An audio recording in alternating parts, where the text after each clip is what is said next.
Hi, this is BB. I'm looking at the way I look. I look like a raccoon. I look, see like blotches all over. But then I look at the back of my hand, it's the same thing. I don't know if it has a filter or what. I tried to fix it, but it wouldn't fix. But anyway, I'm doing my laundry. And I know that my head feels a little, it's at the top, just a little, not foggy, but it's like feeling suppressed, like I'm feeling like my emotions are becoming suppressed. It's a dull, blah feeling that I felt a few years ago. It's just a blah, blah feeling, like emptiness. Underneath it, though, is the real me. It's just feeling this blah feeling. And oh man, is she coming to me with this negativity? Her negative slangs, slurs, words, statements about my family, about my mother, about my dad, about my everybody.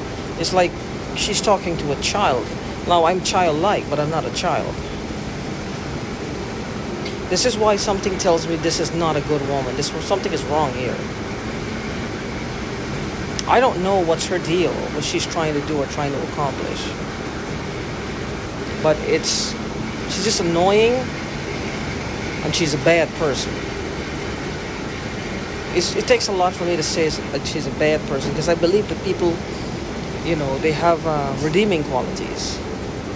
They have the ability and the capability to change, to do things differently, to do things better, to make changes.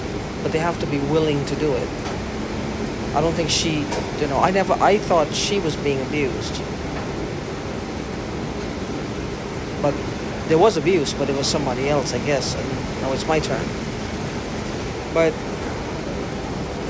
she's saying I shouldn't have said that. Oh, well, I shouldn't say a lot of things. Let's give her a hand. I can't do it right now, but give her a hand for me.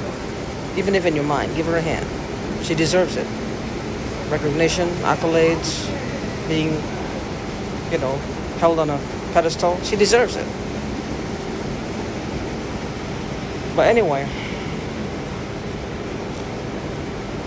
it's like I'm here, I'm doing laundry, and I feel like, almost like I don't want to go home. Because as soon as I get in the yard, I get close to my apartment, I start to feel different.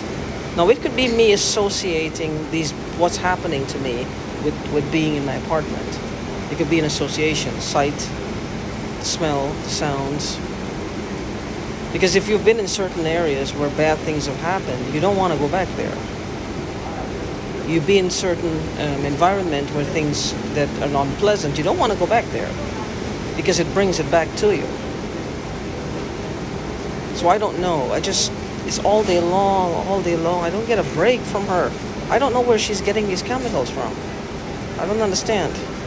I don't know where she gets them from. But anyway, you gotta stay strong and stay well. The thing is, when you start to feel negative, when you feel like you're just spinning your wheels and going around in a circle, find something to balance you out. Now, what could balance you out? It could be somebody you trust, you talk to them.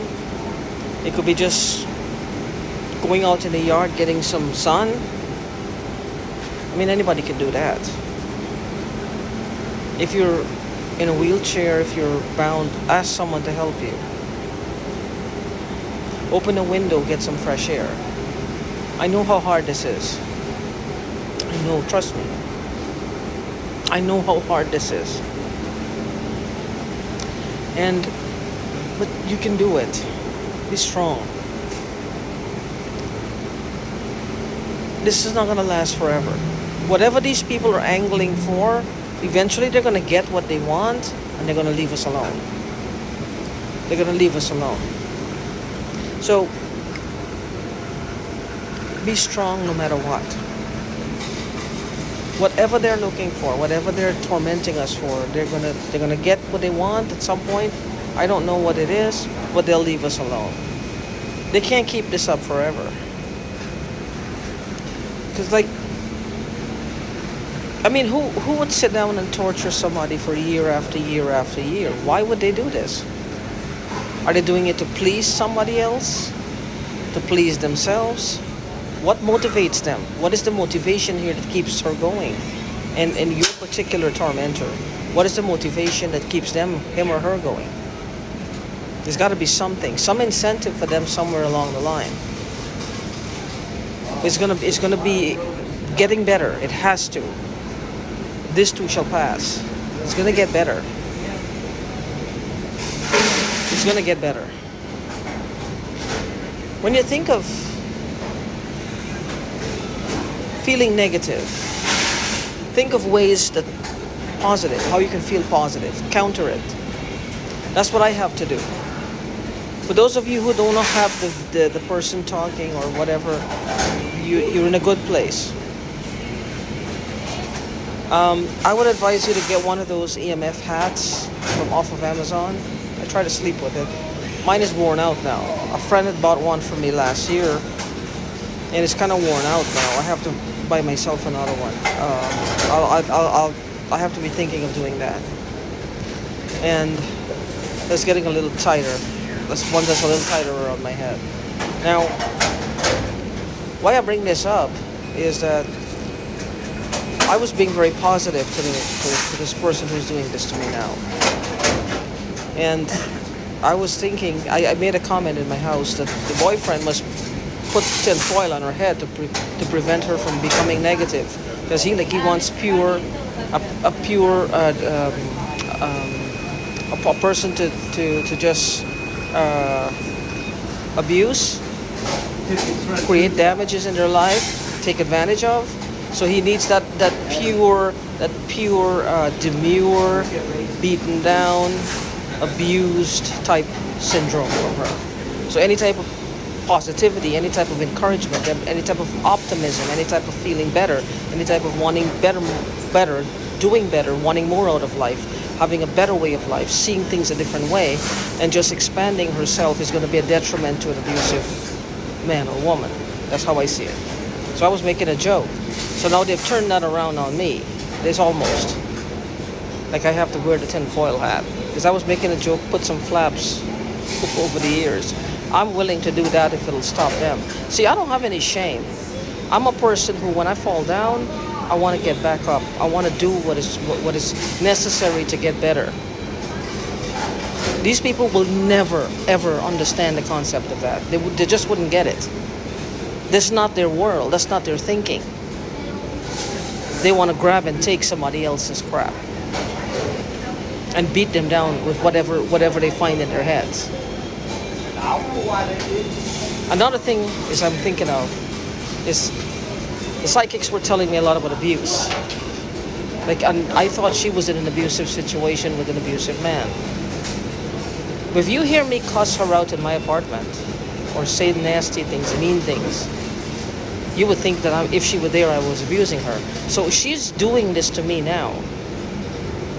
She's using me in some way for her next victim. And I'm not going to take it. I mean, I've taken it for 2 years. Whatever it is, somehow it's going to come to light. Because I can understand how abusive that person was, in a sense that they were being abused. And they were just lashing out verbally to her. They were just lashing out verbally to her, as I do. It's just a repeat of what the psychics were saying. Like I said, psychics, take it or leave it, knock it. You don't knock it, that's up to you. That's my belief. Because even if it wasn't, the psychics weren't saying anything true, they're just jotted down everything that they were telling me, and they made it a reality for me. What else can I say? If that's a better answer for your paradigm, then so be it. But anyway, now I'm going to start coughing. Stay strong. Hold your head up, and you'll get through this, because this can't last forever. It's going to come to an end.